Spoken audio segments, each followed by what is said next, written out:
En este sentido, a lo largo de lo que es esta revisión de la participación de la mujer en el graffiti, a lo largo de la historia, encontramos roles femeninos donde acudir al graffiti es algo habitual. ¿Mm? Tenemos el caso de la devota, de la viajera, entre ellos tendríamos el caso de la peregrina, la prostituta, la prisionera, la escolar, la corner girl, la mujer liberada, la mujer liberadora, la activista, la escritora de graffiti o la artista urbana, representan a estos agentes femeninos que acuden al graffiti para expresarse y que incluso lo convierten en una herramienta muy importante dentro de lo que es su ámbito cultural o bien en un elemento clave de su identidad, como es en el caso de la escritora de graffiti. Ahora, para que esta expansión grafitera se dé, tiene que afrontar ciertos condicionantes, entre ellos el principal, que forma parte también de lo que es el conjunto del colectivo femenino, sería partir primero de una conciencia individual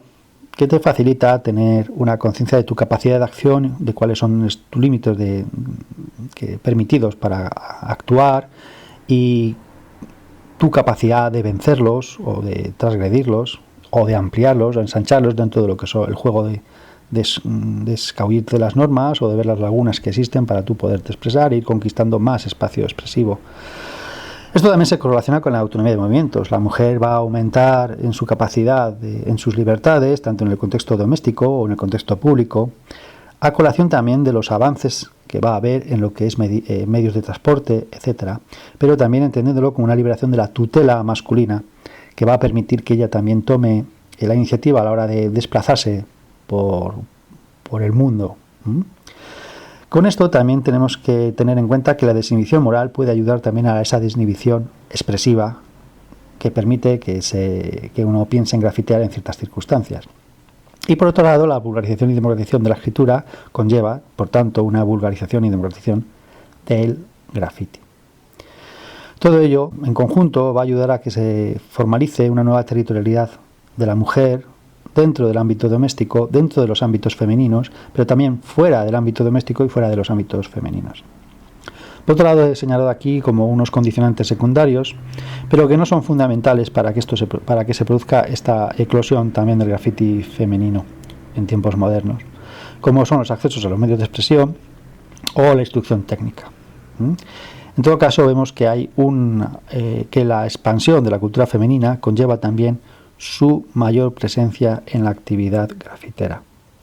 Y esto se va a ir viendo en el aumento de los testimonios específicos o indirectos sobre la participación de la mujer en el graffiti del siglo XVIII, XIX y XX.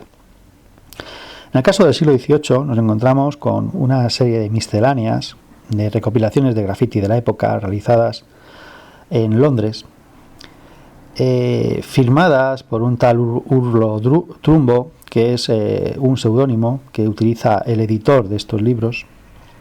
para captar la atención del lector, porque es el nombre de un célebre actor cómico de la época, pero que en particular nos interesa porque puntualmente señala la participación de la mujer en este furor grafitero que se produce a principios del siglo XVIII, tanto en letrinas, tabernas como ámbitos escolares, universidades, etcétera. Como señala en estos testimonios, el mayor indicativo de la presencia femenina no es tanto la firma, que normalmente también en el caso masculino se da con seudónimo o con abreviaturas, etcétera, con iniciales, sino a través, del formalismo, dado que se asigna la enseñanza de una determinada caligrafía a la mujer diferente a lo que puede ser al varón. Y vamos a ver cómo, dado que la escritura es más compartida, se va a poder incluirse en ciertos juegos sociales, ¿no? Esto es importante entenderlo. Ahora también, esta profusión del graffiti en tabernas y letrinas tenemos que asociarlo con lo que es su carácter como espacio de distensión o desahogo. Por tanto, son contextos sociales que permiten la liberación de las convenciones y las reglas sociales. Por eso, la mujer de pronto puede tomar el rol del varón, o el varón puede tomar el rol de la mujer, en una especie de celebración carnavalesca donde se invierte el orden del mundo. Con la tranquilidad para el varón de que cuando abandone las puertas de ese mundo al revés, volverá a su posición preeminente, ¿no? Pero esto ya está señalando la posibilidad de ciertas actividades por parte de la mujer con un carácter no estigmatizado, no extrañado, ¿no? Porque pensemos que también la mujer, cuando accede a la escritura, se puede ver se la puede catalogar como un bicho raro, dado que no es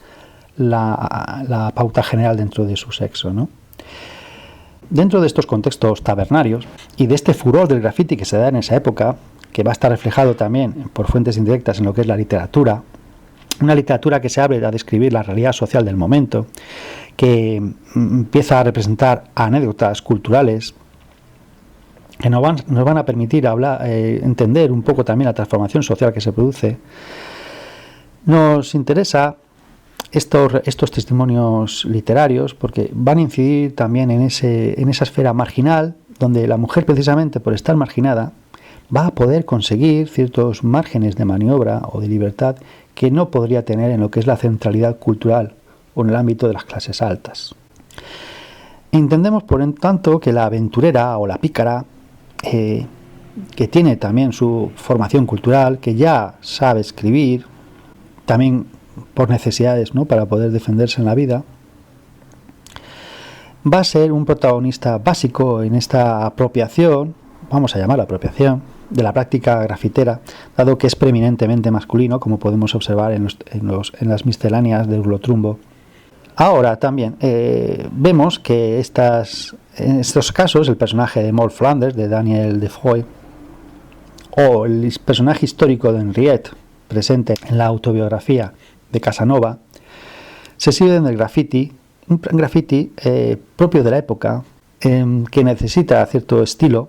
dentro del furor que existe desde principios del siglo XVIII por el graffiti sobre vidrio, rayado sobre vidrio, que va a ser testimoniado durante varias décadas y que se puede considerar el primer boom del graffiti, el primer boom impactante culturalmente del graffiti, pero que no es protagonizado por la masa popular, aunque también pertenezcan a la marginalidad, están asociados con lo que son las clases altas. Lo que nos interesa de estas historias, del ejemplo de Moll Flanders o de Henriette, es que vemos que hay unos agentes, unas autoras, que presentan una desinhibición moral que favorece este tipo de prácticas, que tiene una libertad de acción que le permite ese tipo de prácticas, que pertenece a una esfera relajada de costumbres que favorece ese tipo de prácticas, no las ve mal, las ve perfectamente aceptables, incluso forman parte de la representación de esa actitud liberada o incluso libertina. Pero aún así vemos que en este actuar de la mujer grafitera hay un comedimiento. En el caso de Moll Flanders también por necesidad, porque dentro de lo que es el contexto del cortejo, es lo que constituye básicamente el episodio donde se representa a Moll Flanders grafiteando, se cansa de tanto escribir, le cansa, y quiere ir más directamente a la faena, ¿no? Pero tampoco es una actividad que sea compulsiva o muy perseverante, sino que es ocasional. Tenemos que entender que una grafitera, como lo entendemos hoy en día, una escritora de graffiti, por ejemplo, que es constante su pensamiento en grafitear, no se da todavía en esa época. Es un elemento auxiliar, un elemento también que forma parte de la parafernalia de ciertas actitudes sociales o ciertas necesidades representadas a través de rituales, dentro de ese contexto tabernario, de albergue, letrina o, como hemos dicho también, de cortejo. En el siglo XIX, dejando atrás el siglo XVIII, vemos que se va a aumentar la participación de agentes femeninos que acuden al graffiti como forma de expresión, como puede ser la prostituta, que permanece, la cocotte, o las actrices, que tienen un acceso especialmente a la cultura, son desinhibidas, conocen más el entramado y el relativismo de las convenciones morales, en esa conciencia, ¿no?, del actor, ¿no?, de jugar, ¿no?, de entender el mundo como un gran teatro, o la de Mimond o de Mamondine, que es esa mujer de mundo, digamos, esa mujer que se libera de las ataduras de la presión social y que quiere vivir su vida y ser la dueña de su destino, pese a lo que pese, pese a la presión del juicio moral social, de la opinión pública, o pese a las ataduras a veces que puede tener dentro de su ámbito familiar o ámbito social, ¿no? Normalmente entendamos en esto esa esfera también bohemia que permite también, que también estará aquí integrado lo que es el inicio, ¿no?, de las artistas plásticas o gráficas, en esa esfera tabernaria muy propia del graffiti también bohemio. Pero vemos que en conjunto el graffiti forma para ellas una válvula de escape, una herramienta de desahogo, liberación emotivo-sentimental a la que acuden para desahogarse, para liberarse, para compartir, para crear confidencias, para también establecer este juego social de diálogo, que es interesante porque va a ser un prístino embrión de lo que es una conciencia colectiva de la mujer a través de este cauce.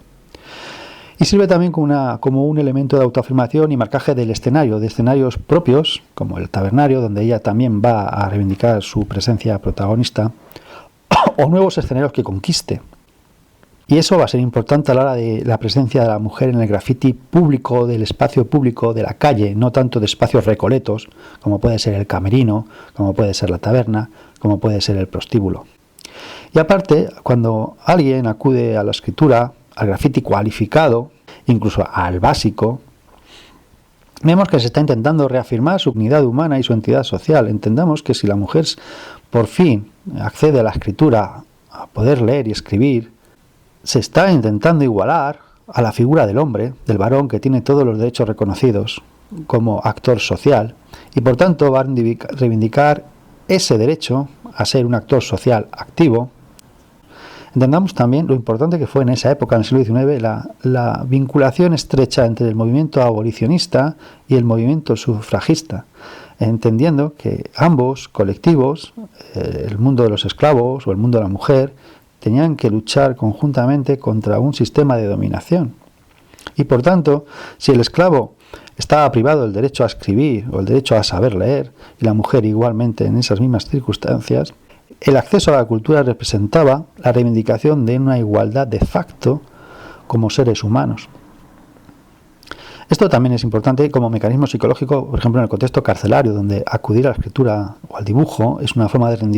reivindicar, o mejor dicho, de defenderse frente a la maquinaria de alienación que trata de deshumanizarte, que trata de convertirte en un despojo, que trata de convertirte en un autómata. A través de la escritura y el dibujo está reivindicando que eres algo más, que eres un ser humano y por tanto exiges un respeto. Por tanto, el graffiti forma parte de ese conjunto de herramientas que representan el empoderamiento de la mujer como actor social, y a la vez está siendo un mecanismo indirecto de, como hemos dicho, de representar otros mundos, de representar otras realidades y por tanto de replantear nuevas convenciones sociales donde la posición de la mujer sea más notoria y sea igual de relevante que la masculina. Evidentemente, el siglo XIX tiene sus sombras y tenemos, por ejemplo, que figuras como Cesare Lombroso, que parten, digamos, de una actitud científica o supuestamente científica, van a generar a través de sus estudios ciertos sesgos negativos o estigmatizadores de lo que es la práctica grafitera, ya que lo van a resaltar como una práctica propia o habitual de delincuentes o de personas dementes, precisamente por el sesgo que se establece a través de sus disciplinas de estudio, ¿no? Cesare Lombroso es padre de la criminalística, se especializa en estudiar a la población reclusa, a lo que es el mundo de la delincuencia y por tanto observa que esa vulgarización del conocimiento de la escritura o de ese crecimiento, digamos, también de la iconosfera, ¿no?, de todo el desarrollo de la cultura visual a través del desarrollo de la sociedad industrial, del mundo de la cultura de masas, ¿no?, del cartelismo, etcétera, de la cultura difusa cada vez más gráfica, va a aumentar lo que es la actividad grafitera dentro del mundo de la prisión y también del mundo de la prisión femenina. Con lo cual tenemos un elemento curioso por dos vertientes. En primer lugar, porque está incidiendo en esa revisión de la figura de la mujer como un ser salvaje, que representa ese atavismo que Cesare Lombroso asigna a este tipo de prácticas, un atavismo que hay que vencer a través de la educación y de la civilización del ser humano, tanto de otros pueblos como de la masa popular, que más parece una masa de primitivos a sus ojos. Y por otro lado va a observar también ese uso del graffiti como un elemento, digamos, de oposición, de rebeldía, como un rasgo de inadaptado social, incluso de contestatario en términos políticos, que también habría que domesticar o reconducir, ¿no?, por el bien del Estado. Evidentemente se está intentando subrayar que hace falta que la figura del hombre moderno, del hombre civilizado, es una figura contenida, es una figura autodisciplinada. Aquí vemos la sombra del puritanismo, que va a alargarse hasta llegar a la figura de Adolf Loos, el arquitecto austriaco, pues en su manifiesto Ornamento y Delito de 1908 va a declarar la guerra ya explícitamente a lo que es la práctica grafitera asociada con lo que es el tatuaje, en esa, digamos, vinculación o asignación de valores negativos, denigratorios, infames, que habrá entre el grafiti y el tatuaje por asociarlo con el mundo delictivo o el mundo de la homosexualidad o el mundo del prostíbulo, el mundo prostibulario o la taberna, etcétera. Pensando que esa reforma estética, ¿no?, de negación de la existencia en el paisaje urbano o arquitectónico del graffiti, o incluso en el paisaje corporal del tatuaje, va a reflejar un éxito cultural, una conquista de una nueva dimensión del ser humano como ser cultural. Ahora, en conjunto, esto interesa resaltar porque va a ser el germen de la construcción de un estigma y de un sesgo peyorativo de la valoración de la actividad grafitera en términos generales, pero también en el contexto de la mujer. Si ya de por sí un varón que grafitea se le va a ver mal, se le va a catalogar de ser antisocial, de ser potencialmente un delincuente, aunque sea un niño que está grafiteando, si en este caso existe este prejuicio, en el caso de la mujer va a ser todavía más notable, evidentemente. Ahora, nos interesa distanciarnos un poco de esta lectura cientifista que pertenece a las élites culturales, de lo que puede ser en verdad luego la visión popular de lo que es una mujer que grafitea. Esto lo podemos ver a través del folclore, a través de cierto imaginario legendario que se va creando en el siglo XIX y que nos rebaja un poquito este tremendismo que podría existir ante una mujer que grafitea. Tenemos, por ejemplo, la leyenda de la muleta de Córdoba, que nos refleja las prácticas del grafiti carcelario, o la leyenda también de la bandolera Juana la Valerosa, que nos remite al grafiti criminal, que a pesar de esa adscripción un poco dentro de los márgenes, ¿no?, en un contexto tenemos a una asesina y en otro contexto tenemos a una bruja, estos personajes, digamos, negativos de lo que es la mujer, sin embargo, tienen aquí un carácter romantizado, un carácter épico, que realza un poco su figura y su identidad como ejemplos sociales. Pero lo que nos interesa es cómo este tipo de mujeres tienen dominio sobre la escritura. Evidentemente, la historia de Juana la Valerosa es una continuación, una relectura de lo que es el mito de Paris y Enone, con lo cual no es de extrañar que esta mujer, esta serrana, esta mujer salvaje, domine ya en el siglo XIX el arte de escribir y no chirríe, y por lo tanto señale con su nombre los árboles, con su cuchillo, con toda tal normalidad dentro de lo que podría ser también el contexto pastoril, ¿no? Que también esto es importante, entender también que en este origen del arte, la figura de la pastora o de los pastores en conjunto es también importantísimo a la hora de entender también esa vinculación que existe entre un grafiti con un contexto más bien rural o rústico.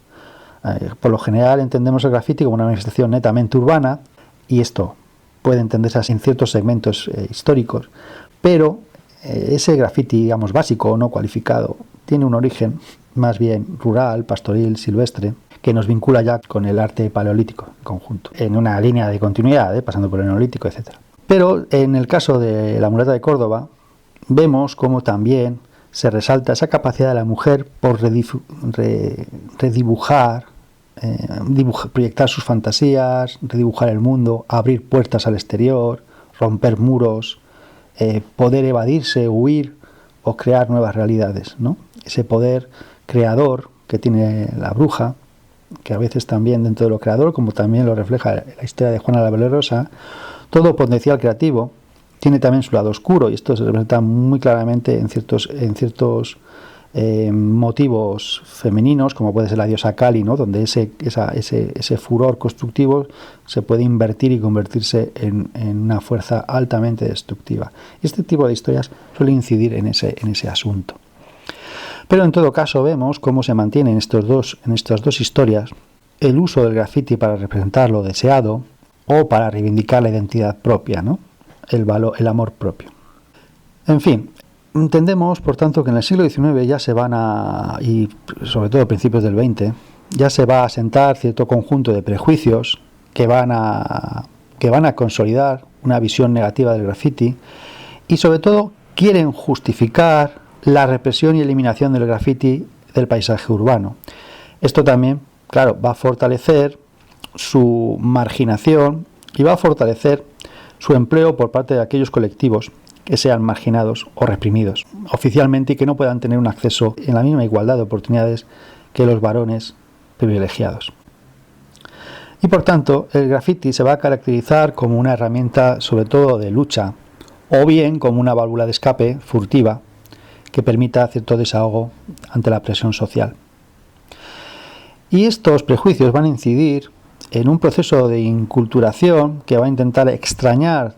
en primer lugar, de las clases altas y en segundo lugar, de la masa popular, la práctica del graffiti, empezando a través de la escuela, pasando al hogar